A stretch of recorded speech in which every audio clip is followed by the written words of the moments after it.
Hello, everybody. You're here with Dave Suki at CNA Financial Group. Good to reach out to all of you today. We're going to be doing a series this year, something I like to call Life by Design. So we really want to create some value around this whole topic of health and wellness and mind and body, and just really deliver value throughout the year. And I have a special guest today, a good friend of mine, someone who's become an expert in this area. So we're going to share some thoughts with you. I'd like to introduce him. This is Rich Ahlers.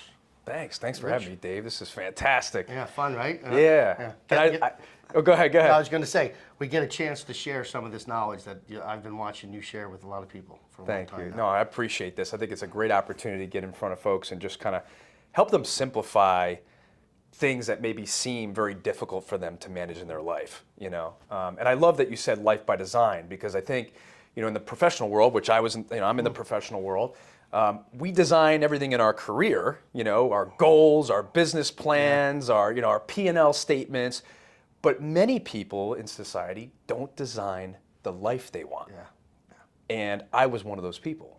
So I had to learn the hard way. Me too, by the way. Yeah, and I'm still, right? I'm still, like, it's not a perfect solution. You have to work toward it all the time. But I figured that out. Later than I'd like to, but I'm on the track. I'm on the track, and it's ongoing. So share with us a little bit about your journey. You know, you've had a great professional career life in terms of the corporate side. Yep. Now you're really transitioning into this entrepreneur model that you're creating, and this great value, like this just huge value that I get when I talk to you. So share a little bit about that journey. Yeah. So I think, look, I worked in healthcare, health and wellness for the last 20 plus years. I've learned a great deal of what disease looks like and the relatability to your mind, your nutrition, your movement, right? Your core pillars of health. And so I think I've always been an entrepreneur. You know, I've started multiple businesses. You can call them failures or whatever, but I learned a lot from those businesses. And I remember as a kid, this is funny, because this just dawned on me recently. I remember as a kid, my grandmother used to always say to me, "You're meant for something big, kid. You're meant for something big." Now, at the time when I was little, I thought she meant like get up on stage, be a famous actor, whatever. But just, more recently, the last couple of years, I realized this is what she was talking about.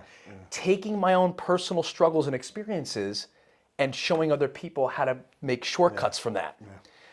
So I think that's a little bit about it, right? But like I focus on kind of the merge between ancient wisdom and modern science, because I grew up in a traditional martial arts system, which was very steeped in the ancient principles of health and wellness and traditional Chinese medicine.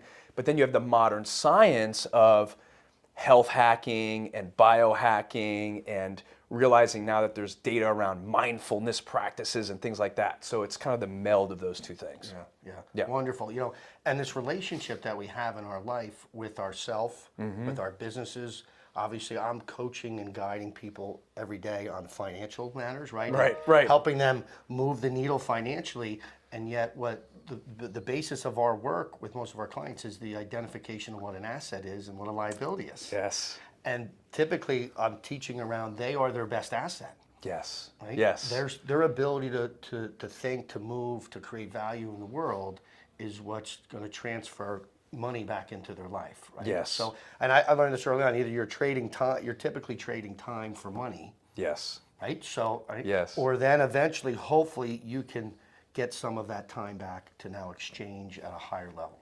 And use money to work for you to make more wealth. Yeah. 100%. Yeah. So, like a principle we follow here is the clients and people we work with are our assets. The money's a tool. Right. So in capitalism, it's like I feel like sometimes in the world, people will use people and love money.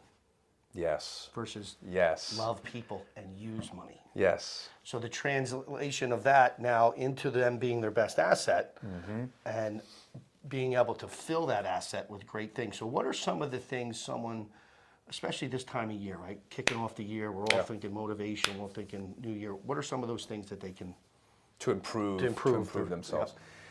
I think you kind of hit it on the head, but I think the top things for people to really invest in are the core staples of health.